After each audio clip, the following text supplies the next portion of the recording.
Hello, my name is Roddy Frazier, and today I'm going to talk to you about different officiating styles. First style I'm going to talk to you about is advantage. Here, the advantage is played after a player is fouled.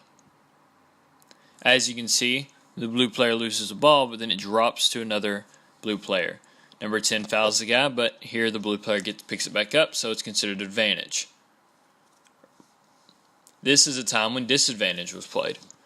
So advantage should have been played, but the ref stopped the play and called a penalty because he thought it was a foul, but it was not a foul because the arm was in a natural position. So, number 2 should have retained possession. This is an example of laissez-faire. Here, a cross is whipped into the box, and it's tried to put it into goal, but it isn't. As you can look closely, number 27 hits his arm, and it also hits number 2's arm here in a second. But since the arms were in natural positions, the ref did not call anything, which is the right call. Laissez-faire means you stay out of the play and let it go on. But on this next play, an attacker's dribbling into the box, and it looks like he might have been fouled, and the ref runs up and shows that he's not going to call a penalty. But upon closer viewing, number 16 does put his legs in front of number 17 and brings him down in the box without touching the ball. Here's another look at it, and here's a closer look at it. Right there you can see the ball is not touched by the defender. Next, I'm going to talk to you about listening skills.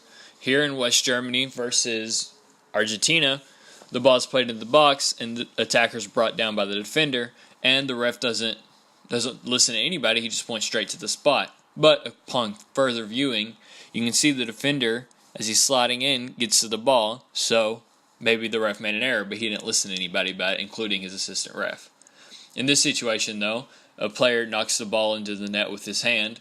Player tells the ref about the situation, and the ref disallows the goal. This is a good example of listening. But here's an example of verbal skills lacking. The ref is waving players away as they try to talk to him, not explaining to them what's going on, and he doesn't listen to anybody or talk to them. He just brings the player over, and as he's waiting for him to come over, he still isn't talking to anyone, issues the card, and gives the player a red card. Player's sent off. Doesn't know what for, no, it's not talked to at all, doesn't talk to anybody, including the captain. This situation, though, the ref does a good job of communicating with the players.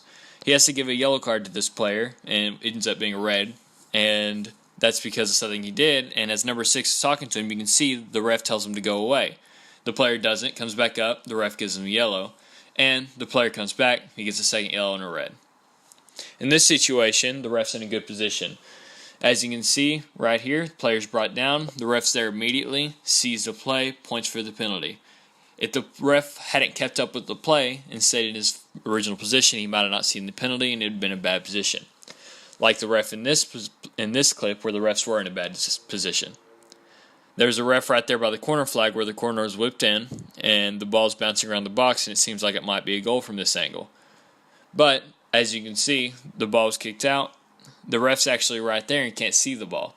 So as it's whipped in, players get between the ref and the ball and he can't see whether or not it's a goal. That's in bad positioning. So instead of making the situation right, he calls it a goal and it's wrong.